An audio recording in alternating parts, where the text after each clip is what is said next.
You ask Tiger to calculate. This deals with finding the midpoint between 2 points. The midpoint between the 2 points is 69.5, 12.5. Let's solve it step by step. Plot the 2 points and calculate the midpoint using the formula. The coordinates of point 1 are, x1 equals 82, y1 equals 92. The coordinates of point 2 are, x2 equals 57, y2 equals negative 67. PM represents the midpoint of the 2 points.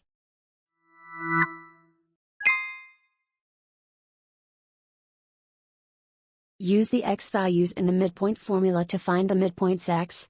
x1 equals 82. x2 equals 57. Simplify the arithmetic.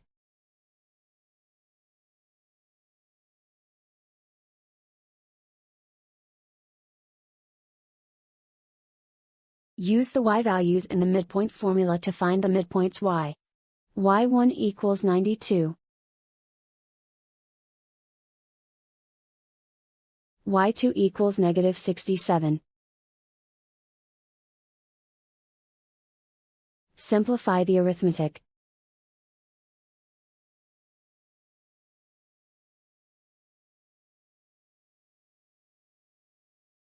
And so, the midpoint is 69.5, 12.5.